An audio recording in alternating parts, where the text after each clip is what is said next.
జీడిమెట్లలో ఒక ప్రేమ జంట ఆత్మహత్యకు పాల్పడింది. అసలు వివరాల్లోకెళ్తే, శ్రీకాకుళం జిల్లాకి చెందినటువంటి దూర్జవ్ అనే ఒక పెద్దాయన వాళ్ళ భార్య, పిల్లలతో కలిసి సిటీకొచ్చాడు. సిటీకొచ్చి ఎక్కడ మన కుత్బుల్లాపూర్ అంటే ఇదేంటది మేడ్చల్ నుంచి ఇటొస్తే కోంపల్లి, సుచిత్ర, అల్వాల్ ఆ ఏరియా అనమాట. అక్కడ అయోధ్య నగర్‌లో వీళ్ళుంటున్నారు జస్ట్. సో, దగ్గరలోనే కదా! ఎక్కడన్నా జాబ్ చేయాలి గదా! కూతురు ఒక దగ్గర, కొడుకు, వాళ్ళ ఆవిడ వీళ్ళందరూ ఉండేసరికి ఆల్రెడీ వాళ్ళ మేనత్త వాళ్ళక్కడుంటే అంటే ఈ అమ్మాయి వాళ్ళ మేనత్త అంటే ఆఫ్‌కోర్స్ దూర్జో వాళ్ళ చెందినటువంటి బావ, చెల్లెలు వీళ్ళందరూ ఇక్కడుంటే, ఈయన గూడా వలస వచ్చి అక్కడ ఉంటున్నారనమాట సరదాగా.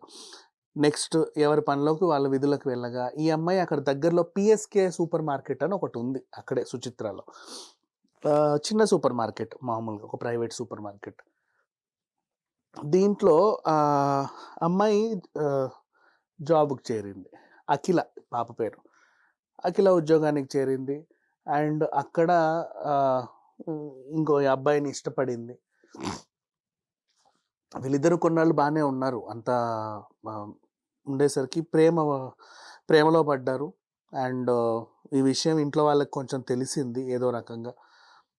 అంటే కొంచెం లేట్ రావడము, ఆ అబ్బాయి ఎవరో అక్కడ దింపడము, అప్పుడప్పుడు ఫోన్‌లు మాట్లాడడము, మెసేజ్‌లు చేయడం ఇట్లాంటివన్నీ చూసేసరికి దొరికిపోతారులే ఏదో రోజు. అంటే ఒక ఇంట్లో 4 గోడల మధ్య ఉన్నప్పుడు వీళ్ళది ఒక పెద్ద 2 బీహెచ్‌కే, 3 బీహెచ్‌కే ఫ్లాట్ అనుకోండి. ఏ పిల్లలు ఒక దగ్గర, తల్లిదండ్రులు ఒక దగ్గర ఇలా ఉండే హౌసెస్ అయితే మోస్ట్‌లీ ఎవరేంటనేది తెలీదు. బట్ చిన్న ఇంట్లో ఒక రూములలో 1 బీహెచ్‌కేలో సింగిల్ రూమ్‌లో ఉండే వాళ్ళకేంటంటే పిల్లలు ఏం చేస్తున్నారో అన్నీ తెలిసిపోతాయి. వాళ్ళ మొహంలో ఉన్న ఆహ్, అనుకోని హావభావాలు.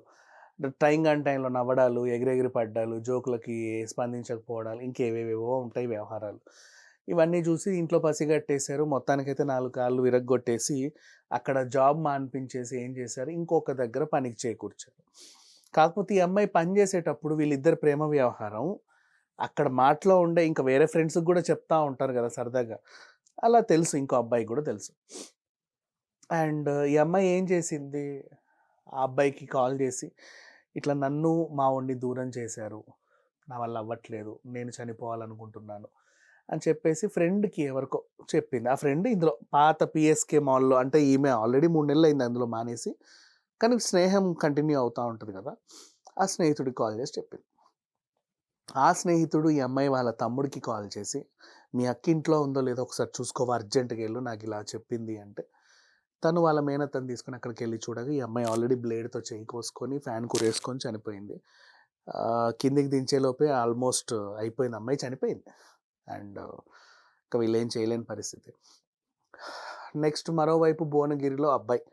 ఈ అబ్బాయి మధుబాబు ఈ అమ్మాయిని ఎప్పుడు ఎన్ని రోజుల నుంచైతే ప్రేమించాడో, ఇక్కడ ఈ అమ్మాయి చనిపోయింది. సేమ్ టైంలో అక్కడ ఆ అబ్బాయి కూడా ఉరేసుకొని చనిపోయాడు. అంటే ప్రేమికులిద్దరు మాట్లాడుకొని మన ప్రేమ విఫలమైంది. ఇద్దరం కలిసి చనిపోదాం అని అనుకోని ఆయన అక్కడ, ఈమెను ఇక్కడ ఆత్మహత్య చేసుకున్నారు. ఆ ఫ్రెండ్ చెప్పుంటాడు. ఈయనకి ఈ అమ్మాయి చెప్పుంటది ఆ అబ్బాయికి. మేమిద్దరం చనిపోవాలనుకుంటున్నాము అని. ఎవరో ఒకరిని కాపాడదాం అనుకున్నాడు. ఎందుకంటే కనీసం భువనగిరికైతే ఈ అబ్బాయి ఇమ్మీడియేట్‌గా ఎళ్ళలేడు. కానీ పక్కనున్న ఈ అయోధ్య నగర్‌కైతే వెళ్లి కాపాడొచ్చు కదా! సో, వాళ్ళ తమ్ముడికి వాళ్ళకి వీళ్ళకి ఫోన్ చేసి ఏదో కాపాడదాం అనుకున్నాడు. బట్ అప్పటికే చేదాటిపోయింది. ఇద్దరు చనిపోయారు ప్రేమికులు. బట్ ఇగ అసలు విషయానికెళ్తే పిల్లలేదో ప్రేమించుకున్నారు. అబ్బాయి మధు గౌడ్. మరి వీళ్ళకి సంబంధమో లేదో తెలీదు. కులాలు వేరు, మతాలు వేరు అనుకుంటారు చాలామంది. మా స్థాయికి తగ్గడు అనుకుంటారు చాలామంది. కానీ వీళ్ళిద్దరూ ఒక చోట పని జేస్తున్నారు. వాళ్ళకి వాళ్ళు హ్యాపీగానే ఉన్నారు. ఒక చోట పని జేసే వీళ్ళకేంటంటే ఇద్దరి ఆదాయాలు ఇద్దరికీ తెలుసు. అండ్ నెక్స్ట్ దాన్ని సర్దుకొని బతకాలి అని వాళ్ళకి వాళ్ళు ఏవో ప్లాన్‌లేసుకుంటారు.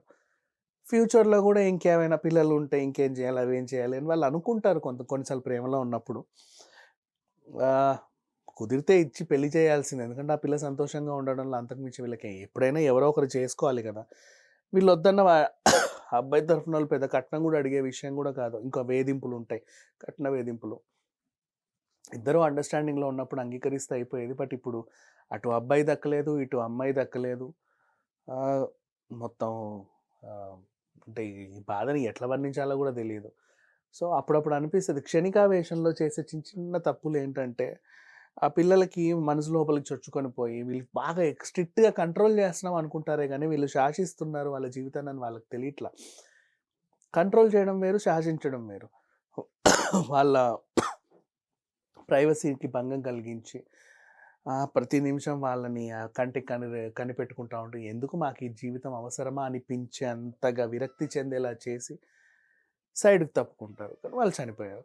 సో, మొత్తానికైతే జరిగిందిది జీడిమెట్ల పోలీస్ స్టేషన్ పరిధిలో. ఆహ్, ఇప్పుడు ఆ తరఫున బంధువులు, ఈ తరఫున బంధువులు ఎంత రోదించినా చనిపోయిన వాళ్ళైతే మళ్ళీ రారు. కానీ ఈ ఇన్సిడెంట్ వల్ల పేరెంట్స్ తెలుసుకోవాల్సిన విషయం ఏంటంటే, ఒకరికొకరు మాట్లాడుకుంటే సాల్వ్ అయ్యే చిన్న చిన్న పనులకి స్ట్రిక్ట్‌గా ఎళ్లి ఇద్దరిని గట్టిగా కట్టేసి ఏదేదో చేస్తే పరిణామాలు ఇలాగే ఉంటాయి. ఎన్ని చూడట్లేదు మనం గూడా. Anyway thank you so much.